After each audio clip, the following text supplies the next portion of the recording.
Hello and welcome to Film Focus Online Presents. Today we are bringing you a very special interview with director Angel Manuel Soto to discuss his latest film, The Wrecking Crew, now streaming on Prime Video. Before we begin, make sure you hit that subscribe button for more film conversations and interviews. Now, moving on to the interview itself, we hope you enjoy. Hey, how you doing, Elliot? Thank you very much for joining me today. I'd like to say a big congratulations on the movie. I found this to be a fun, entertaining dose of buddy action. And I think next week when it releases, I think they'll find plenty of people do as well. I hope so too, man. Thanks. So my first question for you today is when the Wrecking Crew first came across your desk, what about it made you want to step behind the camera for this particular project? Um, there were a couple of factors. I think like the first one that caught my attention was that I've always wanted to do a movie like Lethal Weapon. Those are the movies that I Hmm. grew up watching. So being able to have the opportunity to make a story that pays homage to the films that made me was very exciting. Um, but I think the thing that drew me to say like, okay, this is the version that I want to do for this genre were two. One was the emotional side of it. The movie doesn't just have a throwaway death that is a forced emotion. Um, Yeah. on the contrary, the death only sparks the plot. Here, the emotional part is the healing process that these two estranged brothers have to go through. And after all that testosterone driven action, explosive, crass humor, and insults, um, there was a moment that they had to beat the walls out of each other in order Hmm. to say, I'm sorry. And I think that is a powerful message that we need today, especially in the times that we're living in, and to see that you can still be a man, that you can still have your masculinity, and you can still embrace emotion and vulnerability. That doesn't make you less of a man. I think it makes you stronger. So for me, that was very important. Yeah. And the third part, and not less important, was that the plot and the Chinatown-esque mystery development Hmm.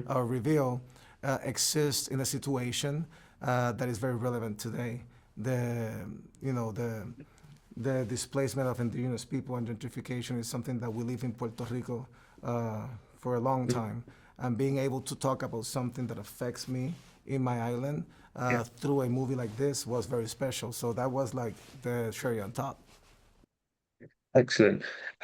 Your two main characters, played by Jason Momoa and Dave Bautista, they're both very strong characters on and off the screen. Did this help sort of mold their characters in the film itself?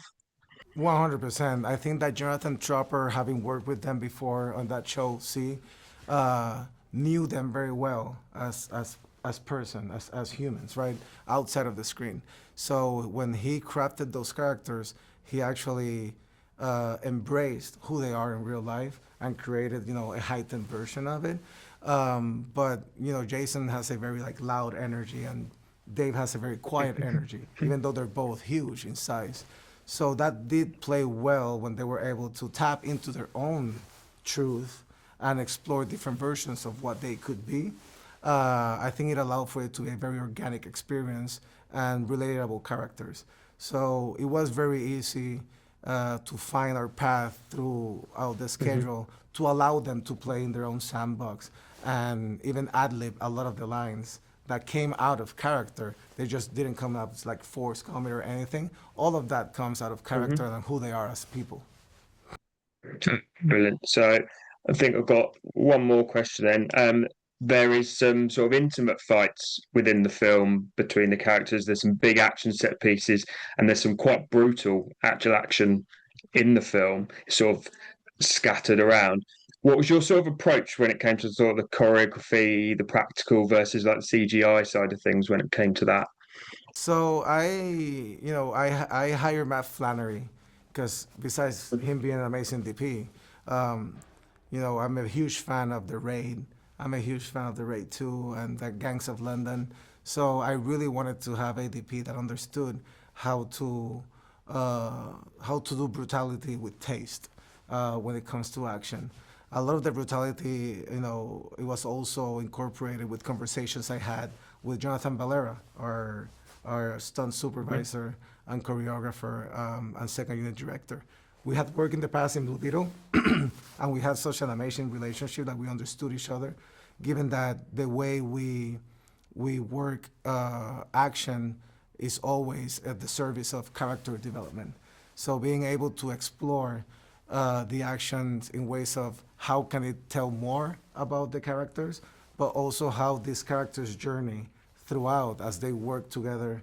You know, they start working the first time and they don't get it along. It's actually very chaotic.